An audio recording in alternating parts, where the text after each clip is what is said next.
So I'll get some of the leaves here, shamrock. Yeah, I put it here in my basket, and more or less everybody knows this. And I also use the flowers, but since it was cut here, I don't have the flowers in the moment. So you can take the leaves of the red clover and the white clover. The plantain, which is also called ripwort, and it grows very lush here in between all the other wild stuff. So this is the plantain, see? And it's called ripwort because these are like ribs here. And you can recognize them also at the flowers. They're edible. When you eat them, it has a mushroomy taste. Plantain is good for wound healing as well. So we take quite a bunch of those. You might find others. And I can just see now that there's also sorrel here in between. See the sorrel? The sorrel compared to the dock. See, the dock leaves are everywhere, but the sorrel is from the same family, but it has these little edges, yeah, on the end. That's where you can recognize the sorrel. And you can eat it. It's sour. It's like lemon. Okay? The children love that a lot. But I have a patch where there's more sorrel. So let's walk over, get some more of the plantain, because what we want to do is to fill the blender with the wild herbs. So here's a patch of sorrel. I have harvested from here.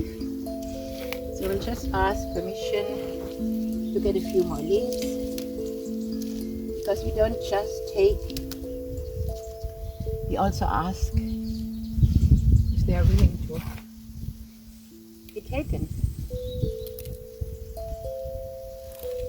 So some more of the sorrel. And this one is not exactly wild, but I've planted them everywhere, and you can use the leaves and also some of the flowers. This is calendula, known as calendula. Yeah? Okay. So when you look further, you see a lot of the ripwort, and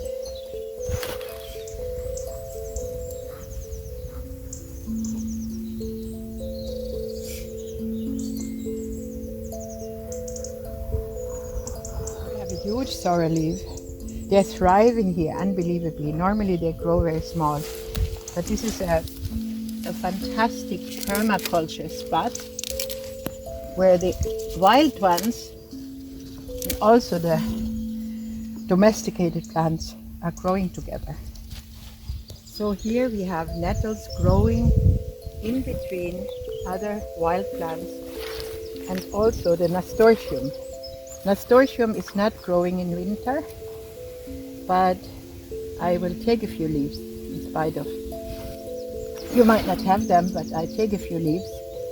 This is a medicine. It was declared as the herbal medicine of the year 2013. It's a natural antibiotic, and it also helps with bronchial problem, which is the same with plantain. Plantain is also good for bronchial problems. So, and then I spot some other here, some nettles. Come here closer. Do not pick the nettles when they are blooming or when they have seeds. When they have seeds already, you harvest the seeds. But if they are blooming, some substance gets into the leaves and they are not edible. Okay? Now this one grows crazy here, and I often take them out. This is what is called the buttercup with the yellow flowers in summer, and this is not edible. So this is a dandelion, but they're tiny, and it's called dandelion. That's where it comes from. It means the tooth of a lion, and it's like teeth here on the side. But dandelion can come in different forms. So let's go and look for a bigger one. The bigger leaves. Now dandelion, imagine this is another dandelion, and they don't really exactly look the same, but they have the same properties. And so we pick some dandelion. They are naturally a little bitter, and anything bitter is good for our liver. We have not learned to eat bitter. We have eliminated this from our diet, but it's important. Some more dandelion. So, and while we pass, look, while we pass the blackberries, we can also take the young leaves of the blackberry bush. So any berry leaves are edible, make a beautiful tea as well. And we will later get the berries and add them into our smoothie.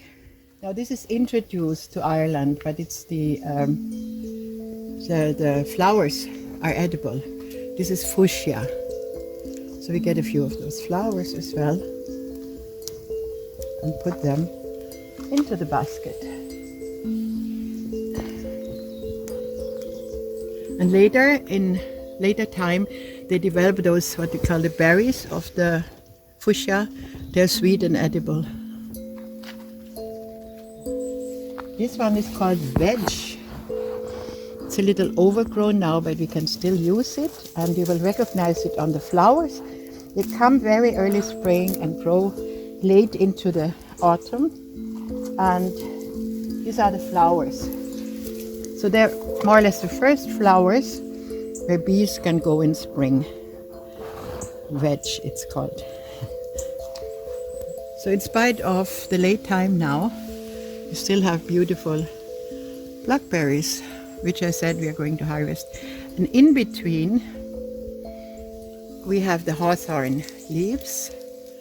Hawthorn has normally red berries. It's also called white thorn. It's good for the heart, and we can take the leaves into the smoothie, but also we can use it for tea. So, das sind jetzt noch Brennnessel. So, we have the nettles here. Pick some more. Very powerful. Much more minerals and vitamins than spinach. So everything in nature is so much more powerful than the vegetables we grow in our garden. Yeah? So that was the nettle again.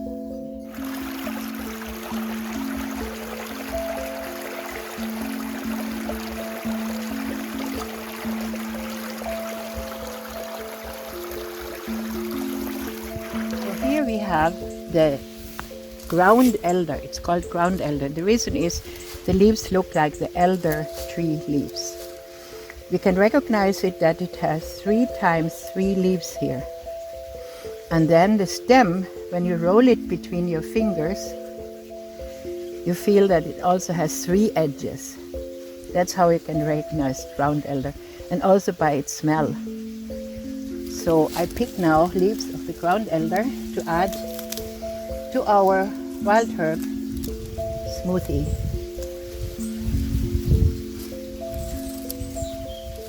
And this is the thing, when you have it in the garden, it might be a very big nuisance because it spreads everywhere. But if it grows near you, it means it's the medicine for you.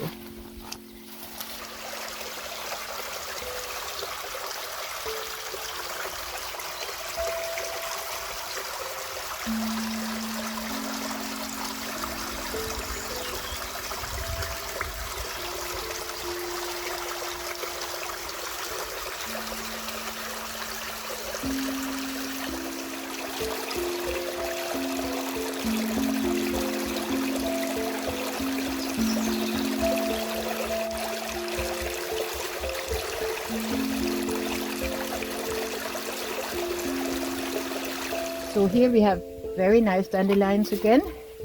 And you see, dandelion can grow through asphalt, through cement. There's asphalt and stones under. And they all grow. And here we have again the ground elder. See? So I guess we have enough now.